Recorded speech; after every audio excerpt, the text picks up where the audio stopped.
Conservative commentator Katie Pavlich was not willing to let former Attorney General Eric Holder's accusation that current Attorney General William Barr is a partisan protector of President Donald Trump go unanswered.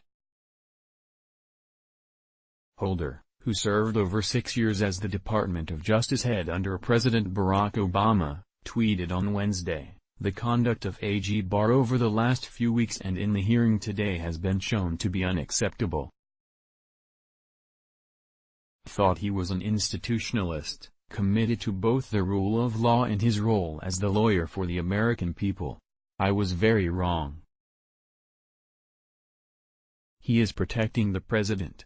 In her own Twitter post, Pavlich, a Fox News contributor, responded, "Oh, spare us. You were the first sitting Attorney General to be voted in civil and criminal contempt by Democrats and Republicans while you were protecting President Obama, who asserted executive privilege to prevent Americans from knowing about your bloody Fast and Furious scandal."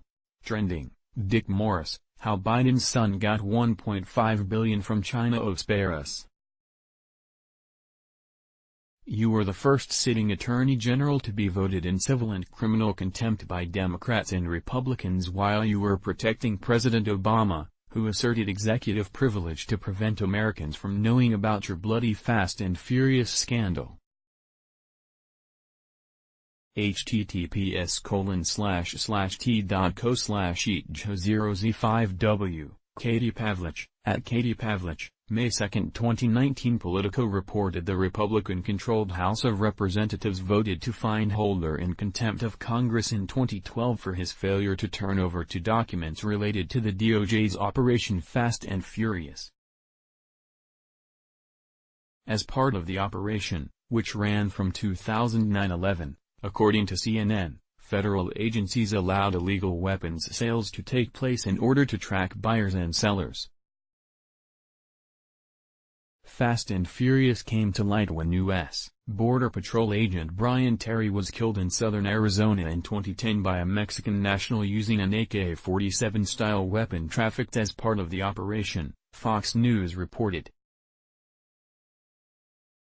Do you think Barr is doing a good job as Attorney General? 99%, 179 votes 1%, 2 votes. The vote to hold Holder in contempt was 255 to 67, with 17 Democrats siding with the GOP. According to Politico, dozens of Democratic members marched off the House floor in protest of the vote. During his tenure, Holder's DOJ also declined to appoint a special counsel to investigate the targeting of conservative groups by the Internal Revenue Service during the 2012 election cycle. The then AG also did not bring charges against former IRS official Lois Lerner, who was also found in contempt of Congress, after she repeatedly refused to testify before House committees, instead pleading the Fifth Amendment's right against self-incrimination. A few months after Holder left office in 2015, the DOJ announced it would not be charging anyone in relation to the scandal, the Los Angeles Times reported. Related, leaked transcript sheds new light on tarmac meeting between Bill Clinton and Loretta Lynch. In another Wednesday tweet, Holder criticized Barr for saying that the FBI spied on the Trump presidential campaign in 2016, describing the notion, "nonsense. Enough. Stop attacking the men and women of the DOJ/F.B.I/Mueller team," he wrote. "Some made mistakes, but the notion that they acted inappropriately or that there was spying is nonsense." Expected from partisans in Congress, but an AG who won't stand up for his people is truly amazing. Enough. Stop attacking the men and women of the DOJ/F.B.I/Mueller team. Some made mistakes, but the notion that they acted inappropriately or that there was spying is nonsense. Expected from partisans in Congress, but an AG who won't stand up for his people is truly amazing. Eric Holder, at Eric Holder, May 1, 2019. Barr stood by his use of the word spying in relation to the surveillance activities directed against Trump's campaign when questioned about it before the Senate Judiciary Committee earlier Wednesday. Last month, While testifying before the Senate Appropriations Committee, Barr said, "I think spying on a political campaign is a big deal." On Wednesday, Democratic Senator Sheldon Whitehouse of Rhode Island pressed Barr on his use of the word spying, asking if he had ever referred to the FBI's authorized surveillance in that way publicly before. "I'm not going to abjure the use of the word spying," Barr replied.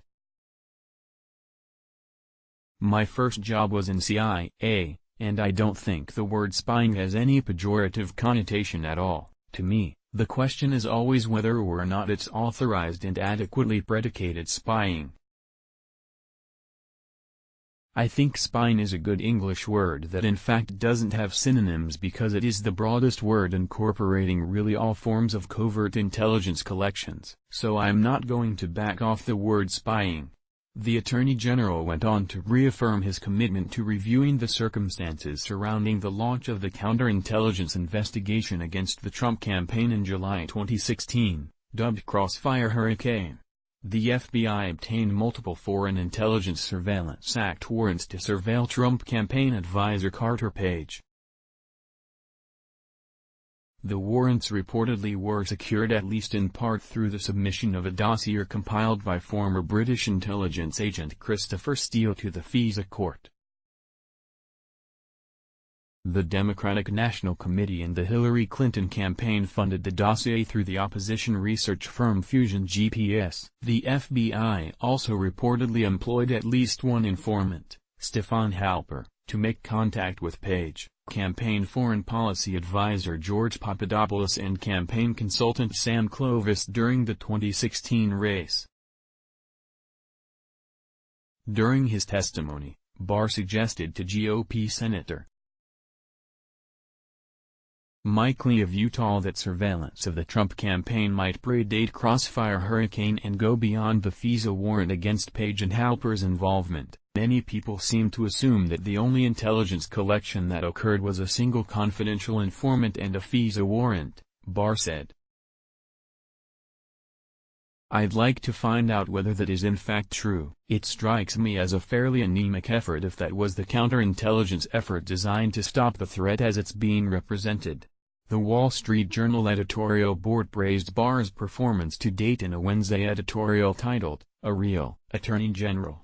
The editors argued that Democrats are behaving as partisans by trying to vilify Barr for doing his job, because they are angry that Special Counsel Robert Mueller did not find Trump colluded with Russia during the 2016 campaign.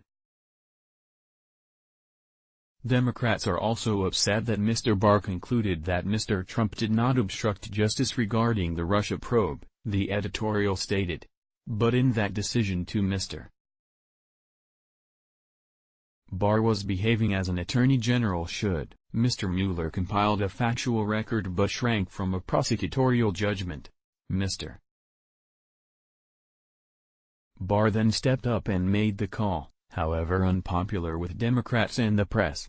The board members contrasted Barr's conduct with Holder's successor, Loretta Lynch, who failed as Barack Obama's last attorney general to make a prosecutorial judgment about Hillary Clinton's misuse of classified information, abdicating to then FBI Director James Comey. This trashing of Bill Barr shows how frustrated and angry Democrats continue to be that the special counsel came up empty in his Russia collusion probe, the editors concluded. He was supposed to be their fast track to impeachment. Now they're left trying to gin up an obstruction tale, but the probe wasn't obstructed and there was no underlying crime. So they're shouting and pounding the table against Bill Barr for acting like a real attorney general. We are committed to truth and accuracy in all of our journalism. Read our editorial standards. Let's block ads. Why?